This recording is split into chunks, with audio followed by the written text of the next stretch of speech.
नमस्कार दोस्तों, मेरा नाम है शिवनंदन सिंह और आप देखना शुरू कर चुके हैं भारत की बात शिवनंदन के साथ। दोस्तों, इस वक्त हम अमौसी एयरपोर्ट के पास बसे रहीमाबाद गांव में मौजूद हैं, जहां के किसान आज दीपावली के दिन भी धरना देने को मजबूर हैं। क्यों मजबूर हैं?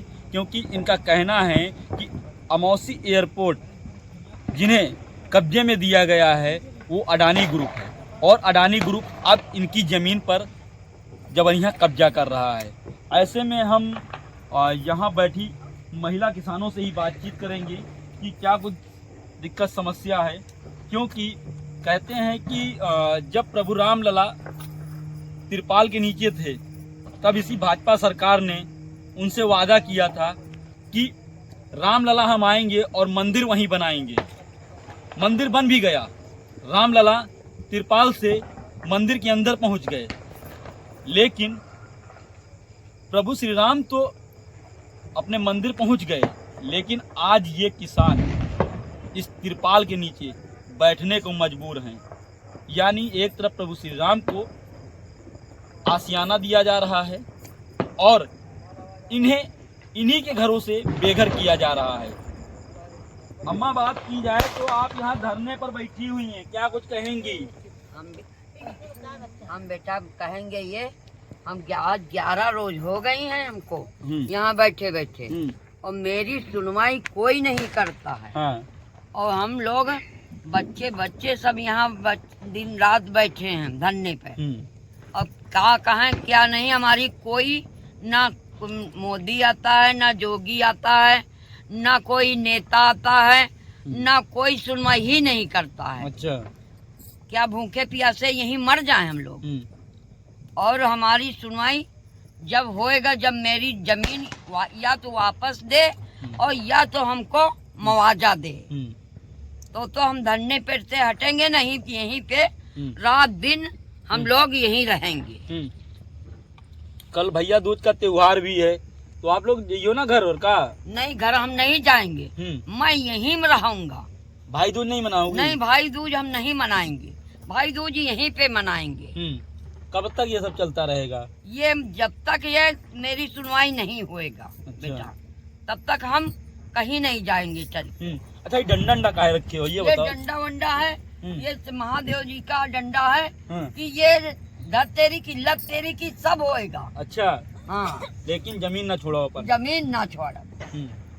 जो हम कहते हैं और कि हमारी सुनवाई करे, ना कोई नहीं सुनवाई करता है, ना यहाँ का डीएम आता है, डीएम ना आता, ना थाना इंचार्ज आता है, कोई हमारी सुनवाई नहीं करता बेटा। तो हम क्या करें? थाने पुलिस का है सुनवाई करेगी? वो कहेगी राजस्व का मामला, राजा समझाओ।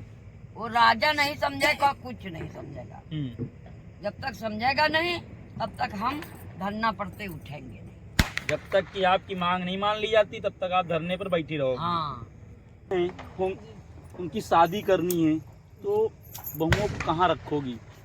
अब क्या बताएं, बहू लाने का कोई सवाल ही नहीं पैदा हो रहा है।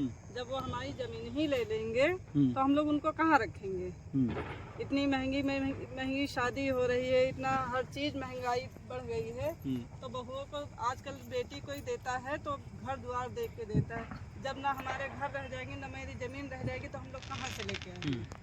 2 बेटी हैं तो हम लोग 2 बेटी को कैसे हम बेचेंगे जब हमारे कुछ है ही नहीं? जो थोड़ा बहुत है वो भी सरकार छीने ले रही है। तो ये बताइए हम लोग क्या करेंगे? कैसे अपनी बेटी की शादी करेंगे, कैसे अपने बेटे की शादी करेंगे?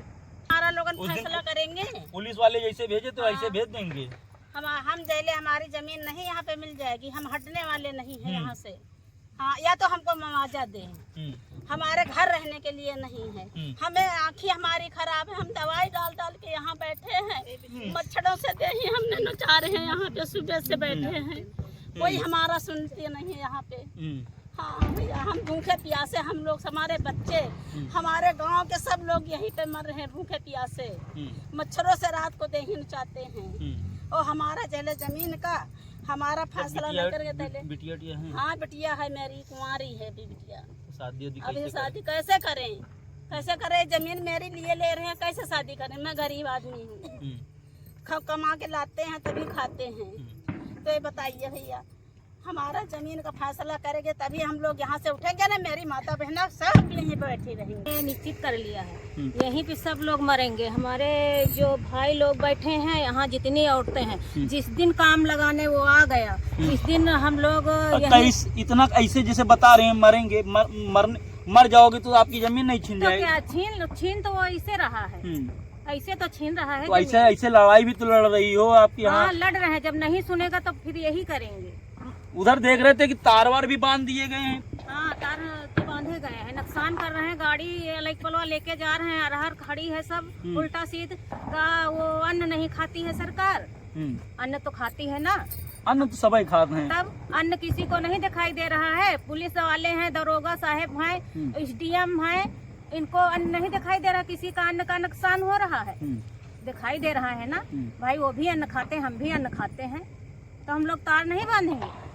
तो भाई जिसका त्योहार है हम नहीं जाएंगे। हाँ। नहीं जाएंगे, यहीं पे पूजेंगे। अच्छा। हाँ। अच्छा, घर वालों के फोन आवत हैं आपके मायके से ने हाँ, पूछा तुझे कि खेत बची तो बच नहीं रहे, अब क्या करियो? अब क्या करब? तो यही जवाब है कि जब नहीं बच रहे तो मोदी वो पठा दे ना वहाँ से, वो इससे लेके बम, तो यहाँ पे सबको दगा दे। वो तो देख रहा है ना, इसको तो पल पल की खबर है।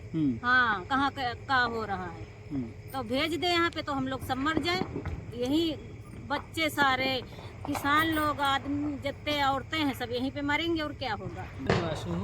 ये चौधरी चरण सिंह एयरपोर्ट हवाई अड्डा अडानी द्वारा ये अवैध कब्जा कराया जा रहा है।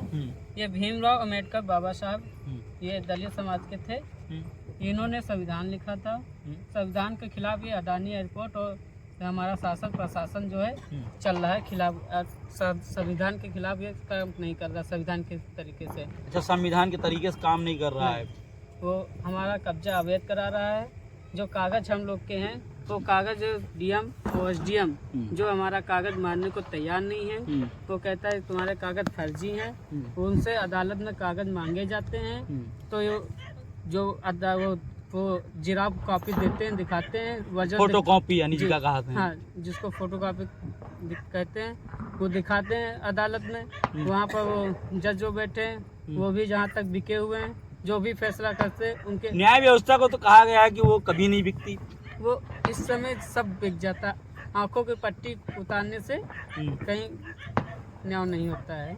नहीं, अब तो हाँ, बात आपने सही कही। अब तो जो है कानून की देवी की आंखों से पट्टी भी उतार दी गई। पट्टी उतारने से कोई फर्क कानून अंधा नहीं रह गया, अब तो कानून को दिखाई देने लगा। कानून तब भी अंधा ही है, आदमी वही बैठा है। पट्टी उतारने से कुछ नहीं होता है। क्यों दादा, बात कर ली जाए आपकी जमीन की, तो जब आपके हाथ में अपनी जमीन सौंपी, तो कभी आपको लगा कि जो है एक मंजर ऐसा भी आएगा कि सरकार आपसे जमीन छीनेगी? ये कभी नहीं आया। हमारे पुरखों तक से जमीन चली आ रही है आज तक। हम भी उसमें खेती कर रहे हैं, जोत बो रहे हैं, लेकिन आज तक ऐसा कुछ हुआ ही नहीं। अब ये नया काम पैदा कर देना है कि कहीं भी सुनवाई है ही नहीं। छोटे से लेके बड़े तक सब उन्हीं का है। अच्छा। उनको जो है कम से कम जैसे शासन प्रशासन लगा करके जबरदस्ती काम कर रहे हैं। पूरा काम जबरदस्ती हो रहा है। अच्छा, तो आप लोग कहे नहीं कि भैया कहे हमारी जमीन तो कब्जा कर रहे हो? भैया कहीं किससे कहें, जिससे कहते हैं कोई सुनता ही नहीं, कोई नहीं सुनता। खाली उनकी बात मानी जा रही। अगर मैं अपना कागज दिखाता हूँ तो बेकार है, वो अपना दिखाते नहीं कोई। अच्छा, कहीं पर भी सुनवाई नहीं हो रही है। तो उनसे कहे नहीं कि अब ये बताओ हम अपने छोटे छोटे बच्चों को लेकर के, लड़कियों को लेकर के कहाँ जाएं? भैया उनसे क्या मतलब, तीन बच्चे हमारे हैं, 3 लड़कियां हैं, शादी करने लायक हैं। अच्छा, तो अब तो शादी के लिए रिश्ते भी नहीं आते होंगे, क्योंकि दहेज को दे नहीं पा रहे होंगे। कोई है ही नहीं कुछ, जो है वो ले जा रहे हैं। क्या करेंगे? उम्मीद थी कि जो है, उम्मीद पूरी थी कि जो है जमीन से कुछ पैदा करेंगे। जमीन पैदा करते ही थे अभी तक, उसी में गुजर बसर हो रही थी। अच्छा। आज एक बिस्वा जमीन नहीं है, इसके अलावा एक बिस्वा बाहर नहीं है। अब तो यही नियम है कि सीधा ये लावे अपना बुलडोजर, हम लोगों के ऊपर चढ़ा दे, फुर्सत मिल जाए। तो आप देख सकते हैं ये किसान हैं, और किसानों के साथ एक बड़ी अलग चीज़ होती है। बड़े जो लोग होते हैं, जिनको अमीर बोला जाता है। उनकी जो समाधि होती है वो वैकुंठ धाम में जाके बनती है। लेकिन अगर ये मरते भी हैं तो मरने के बाद इनको इनका ही खेत मिलता है और उसी में जो है हमें लगता है जो है क्रियाक्रम भी सारा किया जाता सब है, यही होता है ना? सब यही होता है। हेलो।